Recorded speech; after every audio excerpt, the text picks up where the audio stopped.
நம்முடைய பிதாவாகிய தேவனாலும் கர்த்தராகிய இயேசு கிறிஸ்துவினாலும் உங்களுக்கு கிருபையும் இரக்கமும் சமாதானமும் உண்டாவதாக என்று சொல்லி இயேசுவின் நாமத்தினாலே உங்களை வாழ்த்துகிறேன். இந்த நாளிலும் ஷான் மினிஸ்ட்ரி சார்பிலே வழங்கும் கிருபையின் நேரம் நிகழ்ச்சிக்கு உங்களை வரவேற்பதில் மிக்க மகிழ்ச்சி அடைகிறேன். நாம் ஆண்டுடைய வார்த்தையிலே தியானிக்கும் முன்பதாக இயேசுவை நோக்கி பார்த்து நாம் ஜெபிக்கலாமா? நாம் ஜெபிக்கலாம். ஹல்லேலூயா, ஸ்தோத்திரம். ஜீவ பலியே உமக்கு ஆராதனை, ஜீவ தண்ணீரே உமக்கு ஆராதனை, ஜீவ பலியே உமக்கு ஆராதனை, ஜீவ தண்ணீரே உமக்கு ஆராதனை, மேகஸ்தம்பமே உமக்கு ஆராதனை, மேசியாவே உமக்கு ஆராதனை, மேகஸ்தம்பமே உமக்கு ஆராதனை, மேசியாவே உமக்கு ஆராதனை, ஆராதனை ஆராதனை, துதி ஆராதனை ஆராதனை, ஆராதனை ஆராதனை, துதி ஆராதனை ஆராதனை, காலையிலும் மாலையிலும் துதி ஆராதனை அப்பாவுக்கே, காலையிலும் மாலையிலும் துதி ஆராதனை அப்பாவுக்கே, தூய ஆவியே உமக்கு ஆராதனை, துணையாளரே உமக்கு ஆராதனை, தூய ஆவியே உமக்கு ஆராதனை, துணையாளரே உமக்கு ஆராதனை, வானபீதாவே உமக்கு ஆராதனை, வழிகாட்டியே உமக்கு ஆராதனை, வானபீதாவே உமக்கு ஆராதனை, வழிகாட்டியே உமக்கு ஆராதனை, ஆராதனை ஆராதனை, துதி ஆராதனை ஆராதனை, ஆராதனை ஆராதனை, துதி ஆராதனை ஆராதனை, காலையிலும் மாலையிலும் துதி ஆராதனை அப்பாவுக்கே, காலையிலும் மாலையிலும் துதி ஆராதனை அப்பாவுக்கே. ஆம் ராஜாதி ராஜாவே, அப்பா நம்முடைய சமூகத்தில் நாங்கள் வந்திருக்கிறோம் ஆண்டவரை. கொஞ்ச நேரம் நம்முடைய வார்த்தையில தியானிக்க இருக்கிறோம் அப்பா. இது எங்களோடு பேசும் அப்பா. உடைய சத்தியத்தை நாங்கள் தியானிக்கும் போது சத்தியத்தை அறிவீர்கள், சத்தியம் உங்களை விடுதலையாக்கும் சொன்னீங்களப்பா. இதை கேட்கிற ஒவ்வொரு குடும்பங்களிலும் உள்ளங்களிலும் ஆண்டவரை, ஒவ்வொரு வீடுகளிலும் ஆண்டவரே விடுதலை கடந்து வரும்படியா, ஆண்டவரே ஒவ்வொருவரோடு இடையப்படும்படியா எங்களை ஒரு விசை கூட உடைய கரத்திலே கொடுத்து நாங்கள் செபிக்கிறோம். நீங்க மயப்பட்டா போதுமே சுவே, துதிக்கான மகிமை எல்லாம் அப்பா இயேசு ஒருவருக்கே செலுத்துகிறோம். இயேசு ரட்ச மூலம் ஜபத்தை ஏற்றுக்கொள்ளும் அன்பு நிறைந்த பரமபிதாவே, ஆமென். பிரியமான தேவ பிள்ளைகளே, இந்த நாளிலும் நாம் ஆண்டுடைய வார்த்தையை தியானிக்கும்படியாய் கடந்து வந்திருக்கிறோம். தேவன் தாமே உங்கள் ஒவ்வொருவரையும் ஆசீர்வதிப்பாராக, அளவில்லாமல் ஆசீர்வதிப்பாராக. இந்த நாளிலும் நாம் கேட்க போகிற செய்தி மார்க்கு 7வது அதிகாரம் 31வது வசனம் முதல் 37வது வசனம் வரையிலும் உள்ள அன்பான ஒரு நல்ல செய்தியை நாம் தியானிக்க இருக்கிறோம். பிரியமான தேவ பிள்ளைகளே, நம்முடைய செய்தியின் தலைப்பு திறக்கப்படுவாயாக, திறக்கப்படுவாயாக. பிரியமான தேவ பிள்ளைகளே, அருமையான ஒரு கொன்னை வாயுடைய ஒரு செவிடனை கொண்டு வந்தார்கள். அவனுடைய செவிட்டு தன்மையை தேவன் மாற்றுகிறார். எப்பத்தா அப்படின்னா திறக்கப்படுவாயாக. எப்பத்தா என்றால் இது ஒரு அரமை மொழி. திறக்கப்படுவாயாக, திறக்கப்படுவாயாக. பிரியமான தேவ பிள்ளைகளே, எந்தெந்த யார் யாருடைய வாழ்க்கையில இன்றைக்கு ஏதோ ஒன்று அடைபட்டு, ஏதோ ஒன்று திறக்கவில்லை என்று வந்து உட்கார்ந்துருக்கீங்களா? ஏதோ ஒன்று திறந்தால் நல்லா இருக்குமே, என்னுடைய வாழ்க்கையில இன்னும் திறக்கப்படவில்லையே, நான் இன்றைக்கும் கண்ணீரோடு இருக்கிறேனே, எனக்கு ஒரு அதிசயம் நடக்காதா, என்னுடைய வாழ்க்கையில ஒரு அற்புதம் நடக்காதான்னு சொல்லி ஏக்கத்தோடு ஏங்களோடு நீங்க தேவ சமூகத்துல கண்ணீரோடு வந்து உட்கார்ந்துருக்கீங்களா? ஏசு உங்களை பார்த்து தான் சொல்றாரு, தேவன் உங்கள்தான் தான் சொல்றாரு, திறக்கப்படுவாயாக. எப்பத்தா, எப்பத்தா என்றாலே திறக்கப்படுவாயாக. எப்படி அந்த செவிட்டுத்தன்மை திறந்தது? அதாவது அந்த செவிட்டுத்தன்மை, கொன்னை வாயுடைய ஒரு செவிடனை அவனிடத்தில் கொண்டு வந்தார்கள். அவர் அந்த இடத்துல பெருமூச்சு விட்டு எப்பத்தா என்று சொல்லுகிறார், திறக்கப்படுவாயாக. அதாவது அவனுடைய நாவில் ஒரு கட்டு, அவனுடைய செவியில் ஒரு கட்டு, நாவும் திறக்கப்பட்டு அந்த செவிட்டுத்தன்மையும் மாறி அவன் பேசினான் அப்படின்னு சொல்லி நம்ம அந்த பகுதியில் பார்க்கிறோம். பிரியமான தேவ பிள்ளைகளே, மறுபடியும் இயேசு தீரு சீதோன் பட்டணங்களின் எல்லைகளை விட்டு புறப்பட்டு தெக்கப்போலின் எல்லைகளின் வழியாய் கலிலேயா கடல் அருகே வந்தார். அந்த கலிலேயா கடல் அருகே இயேசு வருவதற்கு காரணம், அங்கே ஒரு மனிதர் இருக்கிறார். பாருங்க, அங்கே கொன்னை வாயுடைய ஒரு செவிடனை அவரிடத்தில் கொண்டு வந்து அவர் தமது கையை அவன் மேல் வைக்கும்படி வேண்டிக் கொண்டார்கள். அந்த கொன்னை வாயுடைய அந்த ஒரு செவிடன் அப்படின்னு சொல்லியிருக்கு. அப்படின்னா அந்த மனிதனுக்கு காதும் கேட்காது, வாயும் பேசாது. பிரியமான தேவ பிள்ளைகளே, இன்றைக்கு அநேகர் காதிருந்தும் கேளாதது போலதான் இருக்கிறாங்க. காதிருந்தும் கேளாதது போல இருக்கிறாங்க. வாயிருந்தும் பேச முடியாமல் இருக்கிறாங்க. இன்றைக்கு அநேகருடைய வாழ்க்கை அப்படித்தான். கட்டுகள், சத்துருடைய கட்டுகளினால் பீடிக்கப்பட்டு உலக அளவிலும் சரீர அளவிலும் அவர்கள் ஆவிக்குரிய அளவிலும் கட்டப்பட்டு இருக்கிறார்கள். அவள் பேசுறாங்க, ஆனா பேச முடியல. அவங்க காது கேட்குது, ஆனா சரியா கேட்கல. ஆனா இன்றைக்கு அநேகருடைய வாழ்க்கையில இப்படிப்பட்ட கட்டுகள் இருக்கிறதை நாம் பார்க்கிறோம். அந்த கொன்னை வாயுடைய செவிட்டு தன்மையுடைய ஒருவனை இயேசுவிடத்துல கொண்டு வருகிறார்கள். இயேசு கலிலேயா கடலருகே வருகிறார். பாருங்க, இந்த மனிதனை தேடி இயேசு வருகிறார். அவர் நம்மை தேடி வருகிறவராக இருக்கிறார். பிரியமான தேவ பிள்ளைகளே, அவர் சொன்னார், நீங்கள் என்னை தேடினால் தென்படுவேன் என்று சொன்னார். ஏன்னா எதனால் அந்த இடத்துல தேடி வருகிறார் என்றால், இந்த கொன்னை வாயுடைய அந்த செவிட்டு தன்மையோட அந்த மனிதனுக்கு இயேசு சுகம் கொடுக்க வேண்டும் என்பதுதான் அவர்களுடைய ஆசை. ஆகவே இயேசு எங்க போறாரோ அந்த பகுதியில இந்த மனிதனை கொண்டு போக வேண்டும் என்பதுதான் அவருடைய வாஞ்சை. பிரியமான தேவ பிள்ளைகளே, அவங்க இயேசு இருக்கிற இடத்துல தேடி வர்றாங்க. ஆனா இயேசுவே தேடி கலிலேயா கடல் அருகே இந்த மனுஷனை என்கிட்ட கொண்டு வருவாங்கன்னு சொல்லி இயேசுக்கு முன்பே தெரியும். பாருங்க, அந்த இடத்துல அவர்கள் வந்தது மட்டும் இல்ல, அவங்க என்ன சொல்றாங்க, இயேசு வந்து தமது கைகளை, இயேசுடைய கையை அவன் மேல் வைக்கும்படி வேண்டிக் கொள்கிறார்கள். எவ்வளவு பெரிய ஒரு விசுவாசம்! அந்த விசுவாசம் அவ்வளவு பெரிய விசுவாசம். ஏன்னா இயேசு மனிதராக சுற்றி திரிந்த நாட்களிலே அநேகம் அற்புதங்களை செய்தார். ஆனா அங்க ஒரு வசனம் இருக்கும், அவருடைய விசுவாசத்து நிமித்தம் தான் அநேக அற்புதங்கள் நடந்ததாம், மனிதர்களுடைய விசுவாசத்து நிமித்தம். ஆனா அவர்களுடைய அவிசுவாச நிமித்தம் இயேசு அங்கே அநேக அற்புதங்களை செய்ய முடியவில்லை என்று பார்க்கிறோம். இன்றைக்கு மனிதர்கள் தங்களுடைய வாழ்க்கையிலே அற்புதங்களை ருசிக்க முடியாத காரணம் என்னன்னா, இயேசு மேல வைத்திருக்கிற விசுவாசம் குறைவுதான். இயேசுவிடத்துல அவ்வளவு பெரிய ஒரு விசுவாசம் வைக்கவில்லை. ஏதோ ஒன்று கேட்கிறாங்க, கிடைக்கல அப்படின்னா இயேசு மேல இருக்கிற விசுவாசம் அவருடைய வாழ்க்கையிலே குறைந்து போய்விடுகிறது. அவருடைய வாழ்க்கையிலே கர்த்தருக்காக செயல்படுற காரியத்துல குறைந்து போய்விடுகிறார்கள்.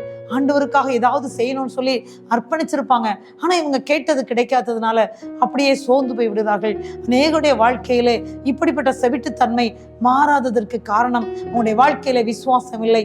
அநேகருடைய வாய் இன்றைக்கும் கொன்னை வாயாக இருக்க காரணம் வாழ்க்கையில விசுவாசம் இல்லை.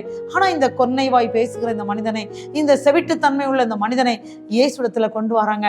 இயேசு அவரை தேடிதான் அந்த கலிலேயா கடல் அருகே சென்றார். பிரியமான தேவ பிள்ளைகளே, உங்களை தேடி வந்திருக்கிறார், உங்களை தேடி வந்திருக்கிறார். இந்த வேளையிலும் நீங்க நினைக்கலாம், எனக்கா இந்த அற்புதம் செய்வார்னு. ஆமா, செய்கிறார் பிரியமான தேவ பிள்ளைகளே.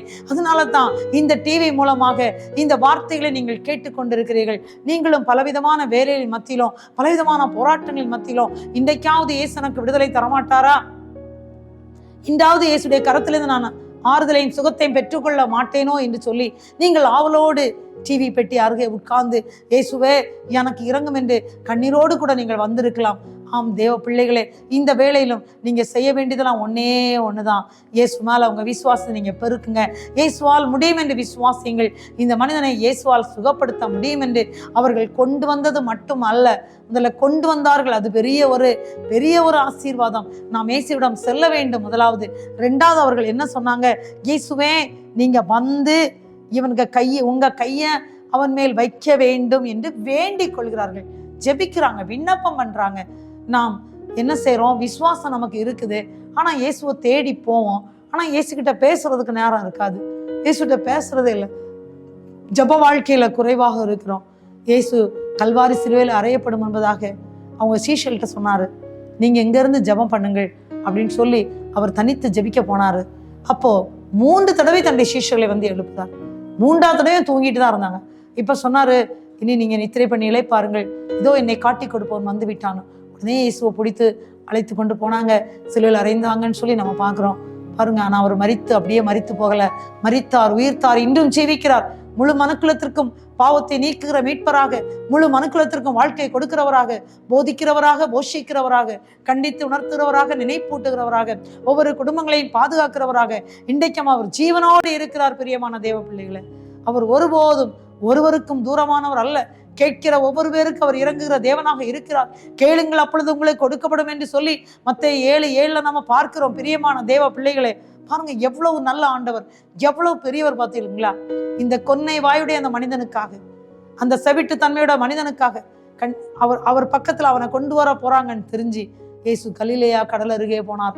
அங்கே கொண்டு வந்தது மட்டுமல்ல, அவர்கள் விசுவாச அறிக்கையிடுறாங்க, இயேசுவை நோக்கி வேண்டிக் கொள்றார்கள். உங்க கையை வைங்க, உங்க கையை வச்சாலே அவன் சுகம் அடைவான்.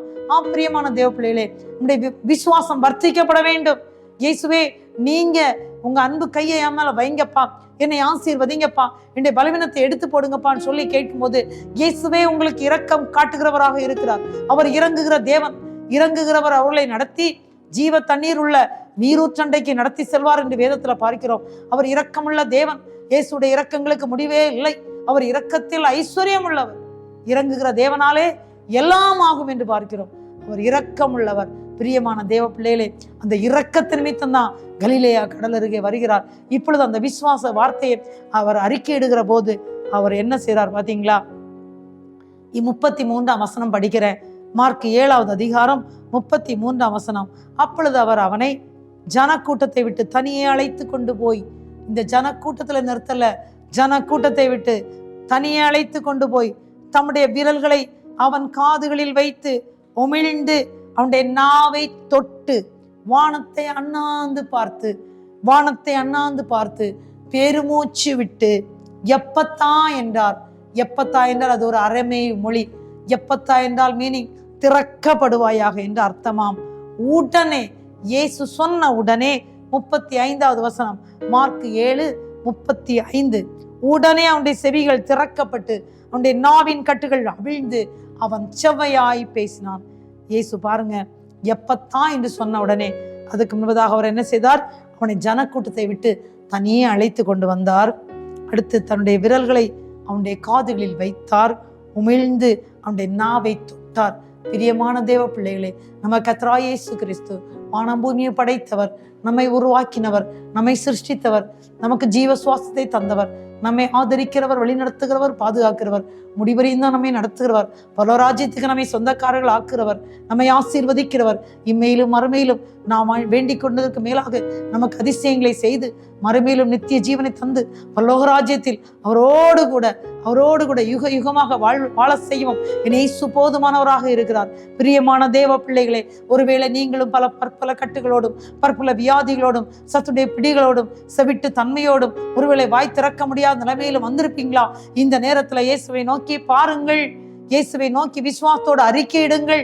இயேசுவை நோக்கி பார்க்கிற இந்த வேளையிலே இயேசு உங்களுடைய குடும்பங்கள்ல, உங்களுடைய வாழ்க்கையில அவர் கட்டுகளை அவிழ்க்கிறவராக இருக்கிறார். சவிட்டு தன்மையை மாற்றுகிறவராக இருக்கிறார். வாயை திறக்க வைக்கிறார். பிரியமான தேவ பிள்ளைகளே, பாருங்க, இயேசு சொன்ன மாத்திரத்திலே அவனுக்கு அற்புதம் எப்படி நடக்க பாருங்க. முதலாவது அவனுடைய செவிகள் திறக்கப்பட்டது, இரண்டாவது அவனுடைய நாவின் கட்டுகள் அவிழ்க்கப்பட்டது, மூன்றாவது அவன் செவையாய் பேசுகிறான். பிரியமான தேவ பிள்ளைகளே, எவ்வளவு வருடங்களா பேசாத ஒரு கொன்னை வாயுடைய ஒரு மனிதனுடைய வாயை கட்டுகளை, அந்த நாவின் கட்டுகளை அவிழ்க்கிறார். அவனுடைய செவிகளை திறக்கிறார், காதுகளை கேட்க வைக்கிறார். இன்றைக்கும் ஒருவேளை அங்கலாய்ப்போடு, துக்கத்தோடு, தீரத்தோடு என்னுடைய வாழ்க்கையில ஒரு அதிசயம் நடக்காதா என்று கண்ணீரோடு வந்திருக்கிறீங்களா? பிரியமான தேவ பிள்ளைகளே, உங்க விசுவாசத்தை இயேசுவின் மேல வையுங்கள். இயேசுவை நோக்கி கூப்பிடுங்கள், இயேசுவை நோக்கி விண்ணப்பம் பண்ணுங்கள். பிரியமான தேவ பிள்ளைகளே, இயேசு இந்த நாளிலும் உங்களை விடுவிக்கிறதற்கு அவர் போதுமானவராய் இருக்கிறார். இயேசு ஒரு கட்டளை போட்டாரு பாருங்க, மார்க் 7:36 அதை ஒருவருக்கும் சொல்ல வேண்டாம் என்று அவர்களுக்கு கட்டளையிட்டார். ஆகிலும் எவ்வளவு அதிகமாய் அவர் அவர்களை கட்டளையிட்டாரோ அவ்வளவுக்கு அதிகமாய் அவர்கள் அதை பிரசித்தம் பண்ணினார்கள். பிரியமான தேவ பிள்ளைகளே, அவர்களால் சும்மா இருக்க முடியல. இயேசுடைய வசனத்தை சொன்னாங்க, இயேசு கட்டவிழ்த்ததை சொன்னாங்க, வாய் திறந்ததை சொன்னாங்க, செவிட்டுத்தன்மை மாறுகிறதை சொன்னாங்க.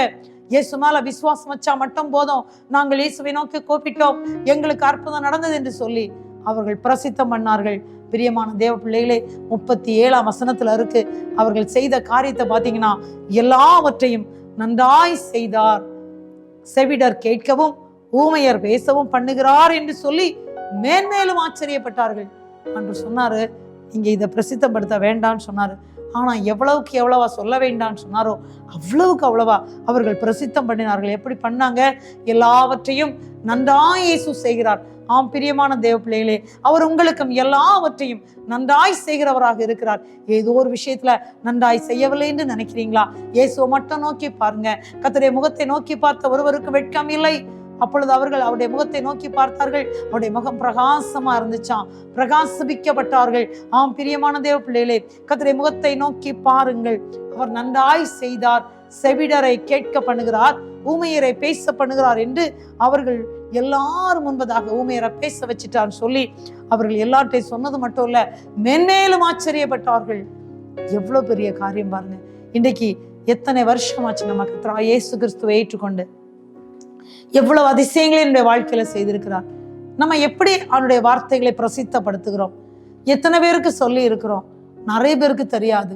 இயேசுடைய அன்பை குறித்து இன்னும் அநேகர் அறியவில்லை.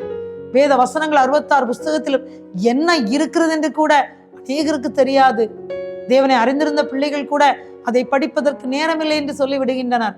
ஜீவ மன்னாவிலே அற்புதங்கள் இருக்கிறது, அதிசயங்கள் இருக்கிறது. அந்த வார்த்தையில ஜீவன் இருக்கிறது, அந்த வார்த்தையில் வல்லமை இருக்கிறது.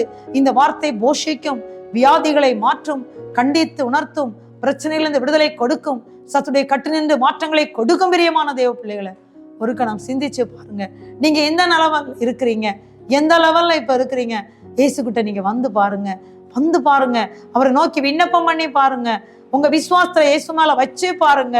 உங்க வாழ்க்கையில யார் பேசலையோ அவங்க பேசுவாங்க. உங்க குடும்பத்துல ஏதாவது ஒருத்தங்க காதிருந்தும் கேட்காத மாதிரி இருக்கிறாங்களா? எத்தனையோ முறை நீங்க சொல்லிட்டு அவங்களுக்கு கவனிச்சது மாதிரியே இல்லை.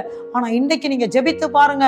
உங்களுக்கு விரோதமா செயல்பட்டுடைய நாவுகளை தேவன் அவிழ்த்து அவர்கள் உங்களுக்காக பேச வேண்டியதை பேச வைப்பார். உங்க குடும்பங்களுக்குள்ள ஒருவேளை சொத்து காரியங்கள்ல நீங்க ஏதோ ஒரு பிரச்சனையில இருக்கீங்களா? சொத்து பிரிவினை பாகங்கள்ல ஏதோ பிரிக்கிற பாகங்கள்ல பிரச்சனை இருக்கிறதா? குடும்பத்தார் அதை கேட்கவே இல்லையே, அவர்கள் கண்கள் கூட காணவில்லை என்று ஏங்கி கொண்டிருக்கிறீங்களா? ஒருவேளை குடும்பத்துல பெரியவர்கள் உங்களுக்கு விரோதமா செயல்படுறாங்களா? இல்ல உங்க பிள்ளைகள் உங்களுக்கு விரோதமாக செயல்படுறாங்களா? நீங்க எத்தனையோ முறை சொல்லியும் பிள்ளைகள் காது கேட்காது போல இருக்கிறாங்களா? எத்தனையோ முறை நீங்கள் சொல்லியும் உங்க பிள்ளைகள் இன்னையும் செவிட்டுத்தன்மை உடையவர்களாக இருக்கிறாங்களா? சிந்தித்து பாருங்கள் பிரியமான தேவ பிள்ளைகளே. நீங்க ஆண்டவரை நோக்கி பாருங்க. இந்த நாளிலும் உங்கள் வீடுகளுக்குள்ள உங்களுக்கு விரோதமா குடும்பங்கள் சொத்து தகராறுகள் நிமித்தமா பிரச்சனையோடு பேசாதபடி இருக்கிறீங்களா? ஒருவேளை உங்களுக்கு அவர்கள் நீதியான காரியங்களை பேசவில்லையா? இன்றைக்கு நீங்க ஆண்டவரிடத்துல கேளுங்க. ஆண்டவரை நோக்கி பாருங்க. யார் செவிட்டுத்தன்மை போல உங்களுக்கு நன்மை செய்ய முடியாதபடி இருக்கிறார்களோ அவருடைய செவிட்டுத்தன்மையை ஆண்டவர் மாற்றுகிறார். யார் பேச முடியாதபடி நன்மையான காரியங்களை உங்களுக்கு பேசினால் அற்புதம் நடக்கும் என்று நீங்கள் வேண்டிக் கொள்கிறீர்களோ அவர்கள் நன்மையும் தீமையும் ஒன்று பேசவில்லையே என்று ஏங்கிக் கொண்டிருக்கிறீர்களா? இந்த நாளிலும் ஆண்டவர் அவர்களை உங்களுக்காக பேச வைக்கிறார். ஒருவேளை வியாதி நிமித்தமாக செவிட்டு தன்மையிலையும் வாய் பிரிக்க அவங்க திறக்க முடியாதபடி, காதுகள் கேட்க முடியாதபடி யாராவது இருக்கிறீங்களா? இப்பொழுது இயேசுவுடைய வல்லமை கேட்டு கொண்டிருக்கின்ற உங்க பிள்ளைகள் மேல கடந்து வருகிறது. யார் வியாதிப்பட்டு இருக்கிறீங்களோ உங்களுடைய வியாதிகளை இயேசு மாற்றுகிறார். ஆனா ஒன்றே ஒன்று, நீங்க இயேசுடன் வர வேண்டும். பிரியமான தேவ பிள்ளைகளே, நீங்கள் இயேசுவை நோக்கி பார்த்து கூப்பிட வேண்டும். இயேசுடைய பாத்துல வருவதோடு மட்டுமல்ல, உங்க விசுவாசம் அவருக்கு மேல அவ்வளவாக இருக்க வேண்டும். அதோடு கூட சுகத்தை பெற்றுக்கொண்டவர்கள் வேண்டாம், நீங்க பிரசித்தப்படுத்த வேண்டாம் என்று சொல்லி அவர்கள் தேசத்துல எல்லாம் போய் பிரசித்தப்படுத்துறாங்க. இயேசு நன்றாய் செய்தார் சொல்றாங்க. இயேசு பாருங்க, செவிடர்களை கேட்க வைக்கிறார், கொன்னேர்களை வாய் பேச முடியாதவர்களை வாய் பேச வைக்கிறார், கட்டவிழ்க்கிறார் என்று சொல்லி அவர்கள் துணிகரமாக இயேசுவை குறித்து பேசினது நிமித்தம் எல்லாரும் மென்மேலும் இயேசுவை குறித்து ஆச்சரியப்படுகிற அளவுக்கு தேவன் அருமையான அந்த பிள்ளைகளை பயன்படுத்தினார். பிரியமான தேவ பிள்ளைகளே, ஒருவேளை பாருங்க, இந்த பிரச்சனை நிமித்தம், இந்த பிரச்சனையிலிருந்து நீங்கள் பெறுகிற விடுதலை நிமித்தம் அநேகர் இயேசுவை ஏற்றுக்கொள்கிற அளவுல, அநேகர் ஆச்சரியப்படுற அளவுல தேவன் உங்கள் ஒவ்வொரு பேரையும் பயன்படுத்துவதற்கு இயேசு போதுமானவராய் இருக்கிறார். பதறாதீங்க, பயப்படாதீங்க, துக்கப்படாதீங்க. இயேசுவை நோக்கி பாருங்க. இயேசுவை நோக்கி பார்த்த முகங்கள் ஒருபோதும் வெட்கப்படவில்லை. கேட்கிறவன் எவனும் பெற்றுக்கொள்கிறான். என் நாமத்தினாலே நீங்கள் எதை கேட்டாலும் அதை நான் செய்வேன். கேளுங்கள், அப்பொழுது உங்களுக்கு கொடுக்கப்படும் சொன்னாரு. என்னை நோக்கி பாருங்கன்னு சொன்னாரு, கூப்பிடுங்கன்னு சொன்னாரு, என்னை நோக்கி கூப்பிடுன்னு சொன்னாரு. எரேமியா 33:3 என்னை நோக்கி கூப்பிடு, அப்பொழுது நான் உன்னை விடுவித்து, நான் பாருங்க விடுவிக்கிறது மட்டுமல்ல, அவர் இன்னும் என்ன செய்ய போறாரோ அதை செய்வேன்னு சொல்றாரு. பிரியமான தேவ பிள்ளைகளே, அவரை நோக்கி பாருங்க. அவரை நோக்கி பார்த்த ஒருவருக்கும் வெட்கமே இல்லை. வேண்டிக் கொள்வதற்கும் நினைக்கிறதுக்கும் அதிகமா நமக்குள்ளே கிரியை செய்கிறவர். அவர் நமக்குள்ளே வாசம் பண்ணுகிறார், நமக்குள்ளே வாசம் பண்றார். நமக்கு செவி கொடுத்து நாம் வேண்டிக் கொள்ளுகிற காரியத்துல அவர் அதிசயத்தை செய்கிற தேவனாக இருக்கிறார். நீங்கள் ஆண்டவரை நோக்கி பார்ப்பீங்களா? இந்த வேளையில நம்ம ஆண்டவர் நோக்கி பார்த்து ஜெபிக்க போறோம். யார் யார் இந்த வேளையில கண்ணீரோடு, துக்கத்தோடு, துன்பத்தோடு இருக்கிறீங்களா? இயேசுவை நோக்கி பார்ப்பீங்களா? இயேசுவை நோக்கி பார்ப்பீங்களா? எரேமியா 33:3 உங்களுக்காக நான் படிக்கிறேன். எரேமியா 33:3 என்னை நோக்கி கூப்பிடு, அப்பொழுது நான் உனக்கு உத்தரவு கொடுத்து நீ அறியாதும் உனக்கு எட்டாதுமான பெரிய காரியங்களை அறிவிப்பேன். பாருங்க, நம்ம வேலை கூப்பிடணும், விசுவாசம் வைக்கணும், கூப்பிடணும், விசுவாசம் வைக்கணும், இயேசுவிடம் வர வேண்டும் அப்படின்னு அவர் சொல்றாரு. பாருங்க, அந்த பகுதியில நம்ம பார்த்தோம், இயேசு சொல்றாரு என்ன அழகா, எப்பத்தான் சொல்லி அவங்க கூப்பிட்ட உடனே அவர் திறக்கப்படுவாயாக சொல்லி திறக்கிறாரு. நாவு திறக்கப்படுகிறது, காது கேட்கிறது, அதை எல்லாருக்கும் பிரசித்தப்படுத்துறாங்க. ஜெபிக்கலாமா? நம்ம ஆண்டவர் நோக்கி பார்த்து ஜெபிக்கலாமா? இயேசுவே, என்னையும் ஒரு விசை பயன்படுத்துங்கப்பா. என்னுடைய வாழ்க்கையில இருக்கின்ற அப்பா செவிட்டுத்தன்மையை மாற்றிருங்க. எங்க குடும்பத்துல யார் யார் செவிட்டுத்தன்மையால ஆண்டவரே எனக்கு செய்ய வேண்டிய நன்மை செய்யாது இருக்கிறார்களோ அவருடைய செவிட்டுத்தன்மையை மறையட்டும் அப்பா. ஆவிக்குரிய வாழ்க்கையில என்னென்ன காரியத்துல செவிட்டுத்தன்மையா இருக்காங்க, உங்க வார்த்தை அவருடைய வாழ்க்கையில ஏறாதபடி, அப்போ அவர்கள் உமக்காக ஒரு வார்த்தையும் பேச முடியாதபடி அவளை கட்டு வைத்திருக்கிற நாவின் கட்டுகளை அவிழ்த்து விடுங்கப்பான்னு கேட்கிறீங்களா? இயேசு இந்த நாளிலும் உங்கள் வீட்டுக்குள்ள, உங்க குடும்பத்துல நீங்கள் வேண்டிக் கொள்கிற நபர்களுக்கு இயேசு அதிசயத்தை செய்கிறவராக இருக்கிறார். ஜெபிக்கலாமா? அன்பான இயேசு ராஜா, உங்களுடைய சமூகத்துல வந்திருக்கிறோம் அப்பா. உங்களுடைய பிள்ளைகள் கர்த்தாவே விசுவாசத்தோடு உம்மை தேடி வந்திருக்கிறாங்க, உம்மை நோக்கி கூப்பிடுறாங்கப்பா. கூப்பிட சொன்னீங்களப்பா, உனக்கு எட்டாதும் நீ அறியாதமான பெரிய காரியங்களை உனக்கு அறிவிப்பேன்னு சொன்னீங்களே இயேசுவே. உங்களுடைய பிள்ளைங்க வந்திருக்காங்கப்பா, பலவிதமான கட்டுகளோடு வந்திருக்கிறாங்கப்பா. வாயின் கட்டுகள் அவிழ்க்கப்படுவதாக என்று ஜெபிக்கிறோம், நாவின் கட்டுகள் அவிழ்க்கப்படுவதாக என்று ஜெபிக்கிறோம் ஆண்டவரே. சபிட்டு தன்மை மறைந்து போவதாக என்று நாங்கள் ஜெபிக்கிறோம். சபிக்கப்பட்ட எல்லா தடைகளையும் இயேசுவின் நாமத்திலே கடிந்து கேட்டி அப்புறப்படுத்தி நாங்கள் ஜெபிக்கிறோம். கண்ணீரோடு இயேசுவே இறங்கும் என்று கேட்கிற உங்க பிள்ளைகளுக்கு இரக்கத்தை காண்பியும். ஆமென். பரிசுத்தம் ஒவ்வொரு பேருக்கும் இறங்குவீராக. கண்ணீரை துடைத்தருளும் இயேசுவே என்று கேட்கிற உங்களுடைய ஒவ்வொரு பிள்ளைக்கும் இறங்கும். நல்ல சாட்சிகளை நாங்கள் கேட்கட்டும். எப்படி அவர்கள் போய் சாட்சி சொன்னாங்களோ, பிரசித்தப்படுத்தினாங்களோ, அதே போல உடைய பிள்ளைகள் பிரசித்தப்படுத்த வேண்டும் ஆண்டவரே.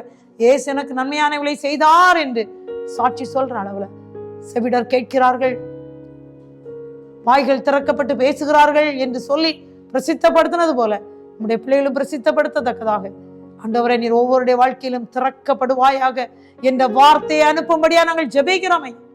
ஹல்லேலூயா. கட்டுகளை அவிழ்க்கிறதற்காக நன்றி, கண்ணீரை துடைத்து விட்டதற்காக நன்றி ஆண்டவரே. தாழ்த்துகிறோம். இதனால் வந்த கன மகிமை துதி எல்லாம் அப்பா இயேசு ஒருவருக்கே செலுத்துகிறோம். இயேசு லட்சமல ஜெபத்தை ஏற்றுக்கொள்ளும் அன்பு நிறைந்த பரமபிதாவே. ஆமேன், ஆமேன். என் ஆத்மாவே கர்த்தரை ஸ்தோத்திரி, என் முழுள்ளமே அவருடைய பரிசுத்த நாமத்தை ஸ்தோத்திரி. என் ஆத்மாவே கர்த்தரை ஸ்தோத்திரி, கர்த்தர் செய்த சகல உபகாரங்களை மறவாதே. ஆமேன், ஆமேன். நம்முடைய கர்த்தராகிய இயேசு கிறிஸ்துவின் கிருபை, நம்முடைய பிதாவாகிய தேவனுடைய அன்பும் பரிசுத்தாவினுடைய ஐக்கியம் வரும் இன்று மீண்டும் சதா காலங்களிலும் நம் அனைவரோடு கூட இருப்பதாக. ஆமேன், ஆமேன். God bless you, God bless you. தேவன் தாமே உங்கள் ஒவ்வொருவரையும் அளவில்லாமல் ஆசீர்வதிப்பாராக. ஆமேன், ஆமேன்.